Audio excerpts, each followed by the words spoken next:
তবে ধরে রাখেন, জাস্ট ধরে রাখেন, কিচ্ছু না। খালি ওরে ও আর আমি ধরে রাখবেন শুধু। দাঁড়াও, রেকর্ড চলতেছে।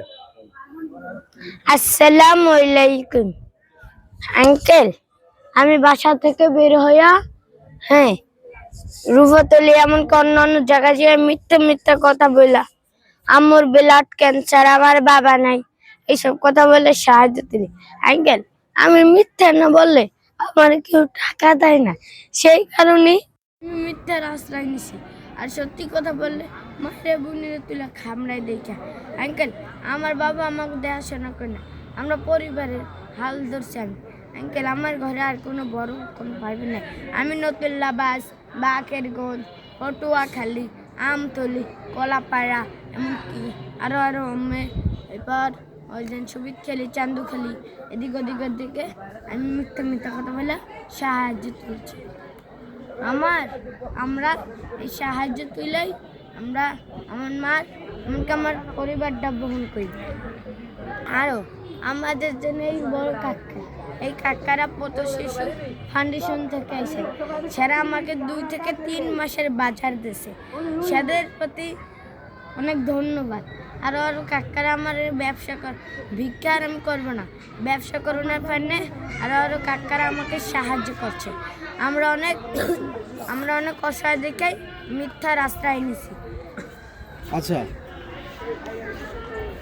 দর্শক, শুনলেন ওর মুখে ওর সরল স্বীকারোক্তি যে ও যে মিথ্যার আশ্রয় নিয়ে মায়ের নামে, বাবার নামে সে তার পরিচয় গোপন করে বিভিন্ন জায়গায় সাহায্য সহযোগিতা চাইতো। আপনারা সবই শুনলেন এখন ওর মুখে। তুমি এখন সবার কাছে এই যে তুমি যে মিথ্যা কথা বলতা, সেই মিথ্যার জন্য তুমি ক্ষমা চাইবা। আঙ্কেল, আমি অনেক মিথ্যা কথা বলছি, আপনি সবাই আমার মাফ করে দেন, আর আমি বলবো। আচ্ছা, ও এখন দেশ ও জাতির উদ্দেশ্যে ক্ষমা চাইলো, আপনারা সবাই ওকে ক্ষমা করে দিবেন। আসলে যদি ওর যে বয়সটা, সেই বয়স অনুযায়ী ও বাসার ভরণ পোষণের জন্যই সে এই মিথ্যা কথা বলে, ওর মায়ের ক্যান্সারের কথা বলে, বাবা মারা গেছে সেই মিথ্যা কথা বলে সাহায্য সহযোগিতা চাইতো। আপনারা ওকে ক্ষমা করে দিবেন। ওর বয়স খুব কম, ওর হয়তো বা কাউন্সিলিং অথবা অভিভাবকের অভাবে সে আজকে এই পথে নেমেছে। তো শুধু পথ শিশু ফাউন্ডেশন না, অনেক সংগঠন, অনেক ব্যক্তি, অনেক গণমাধ্যম ওর পাশে এগিয়ে এসেছে।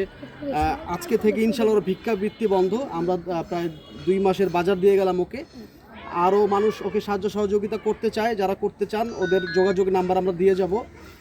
আর ওর মায়ের কর্মসংস্থান এবং ওর একটা সুন্দর ভবিষ্যতের জন্য চেষ্টা করা হচ্ছে বিভিন্ন সংগঠন থেকে। আপনারা সকল সংগঠনের জন্য এবং ওকে যারা সাহায্য করেছে, অনেক মানুষ তো ওর বিরুদ্ধে কথা বলছে, যারা ওকে চেনে জানে, ওর সম্পর্কে ওকে যারা দেখেছে তারা যেমন ওর আসল রূপটা দেখিয়েছে, এবং কিছু মানুষ আছে যারা মানবতার ফেরিওয়ালা, তারাও তাদের রূপটা দেখিয়েছে যে ওর পাশে এগিয়ে আসছে। তো সবার জন্য দোয়া করবেন, শান্তর জন্য দোয়া করবেন, যেন ও সুন্দর একটি ভবিষ্যৎ ওর হয় এবং ওর একটা সুন্দর কর্মসংস্থান হয়। আসসালামু আলাইকুম।